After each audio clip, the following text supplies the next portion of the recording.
दिल्लीतील जंतर मंतर इथं विद्यार्थी आंदोलनादरम्यान झालेल्या लाठीचार्जच्या निषेधार्थ राज्यासह देशभरात आंदोलन केलं जातंय। काल सायंकाळी नाशिकमधील जेन झी मोठ्या संख्येनं रस्त्यावर उतरल्याचं पाहायला मिळालं। शहरातील जिल्हाधिकारी कार्यालयावर काढण्यात आलेल्या मोर्चात हजारो तरुण तरुणींनी सहभागी होत या घटनेचा निषेध नोंदवला। कॅनडा कॉर्नर परिसरातून सुरू झालेल्या टॉर्च मार्चमुळे संपूर्ण शहर दणाणून गेलं होतं। केंद्रीय शिक्षण मंत्री धर्मेंद्र प्रधान यांनी तातडीनं राजीनामा द्यावा अशी एकमुखी मागणी करत संतप्त तरुणाईनं आपला प्रचंड रोष व्यक्त केला। हुकुमशाही सरकारला प्रश्न विचारलेच पाहिजे।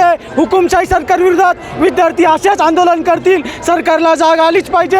सरकारला विद्यार्थ्याला न्याय द्यावाच लागेल। तरुण जेव्हा नोकरी मागतं त्याच्या वाटेला पेपर लीक येतं, तरुण जेव्हा कष्ट करतं त्याच्या वाटेला गैरव्यवहार येतो, आणि तरुण जेव्हा न्याय मागतो त्याच्या वाटेला लाठीचार्ज येतो। हे अतिशय चुकीचं आहे। गृहमंत्री अमित शहा यांनी राजीनामा द्यावा। माझं सर्वांचं म्हणणं एकच आहे, बीजेपी वाल्यांनी सर्वांनी राजीनामा द्यावा, कारण की जे मागील काही वर्षांपासून जी मुलांवर जो अत्याचार होतो तो खूप चुकीचा आहे।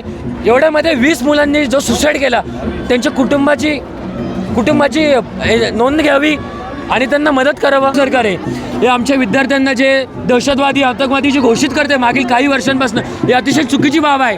2014 ते 2026 पर्यंत 152 पेपर जे आपलं लीक झालेले ते अतिशय चुकीचं आहे। माझं एकच मागणी आहे की जी प्रधान आहे, जो बीजेपीचा जो मंत्री आहे एज्युकेशन मिनिस्टर, त्याचा आम्हाला राजीनामा हवा।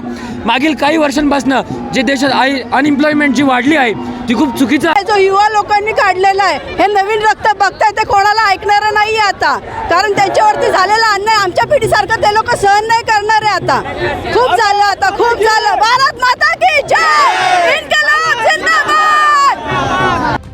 विद्यार्थ्यांच्या आंदोलनात राष्ट्रवादी शरद पवार गटाचे शहराध्यक्ष छबू नागरे, मार्क्सवादी कम्युनिस्ट पक्षाचे डॉक्टर DL कराड, तानाजी जायभावे यांसह अनेकांनी या मार्चमध्ये सहभाग नोंदवला। सायंकाळी 6 वाजता कॅनडा कॉर्नर इथून निघालेला टॉर्च मार्च 2 तासांच्या कालावधीनंतर 8 वाजता जिल्हाधिकारी कार्यालयाजवळ पोहोचला। या ठिकाणी विद्यार्थ्यांनी केंद्र सरकार विरोधात जोरदार घोषणाबाजी केल्यानंतर 9 वाजता या मोर्चाचा समारोप झाला। हजारोंच्या संख्येनं निघालेल्या या मोर्चामुळे या भागात काही प्रमाणात वाहतूक कोंडी देखील निर्माण झाली होती।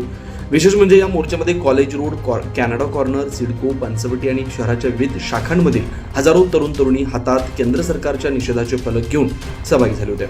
मोर्चाचे मुख्य टोक राजीव गांधी भवनाजवळ असताना शेवटचं टोक कुलकर्णी गार्डन पर्यंत होतं। मोर्चात मुलींची संख्या लक्षणीय होती। पारंपरिक घोषणांसोबतच तरुणांनी ढोल ताशांच्या गजरात आणि रॅप सॉंगच्या माध्यमातून धर्मेंद्र प्रधान यांच्या राजीनाम्याची मागणी करत सरकारच्या धोरणांवर सडकून टीका केली। आजही जंतर मंतरवर हे आंदोलन सुरू आहे। विद्यार्थी नेतृत्व असलेल्या कॉक्रोच जनता पार्टीचे संस्थापक अभिजित दिपके या आंदोलनाचं नेतृत्व करतायत। शिक्षण तज्ज्ञ सोनम वांगचुक यांचं उपोषण जरी संपलं तरी शिक्षण मंत्र्यांचा राजीनामा घेऊनच आम्ही थांबणार असल्याचं स्पष्ट मत दिपके यांनी आज दिल्लीमध्ये व्यक्त केलं। त्यामुळे आता या आंदोलनाची दिशा पुढे काय असणार हे बघणं महत्त्वाचं असणार आहे। 9 न्यूज महाराष्ट्रासाठी प्रतिनिधी अनिल केदारे, नाशिक।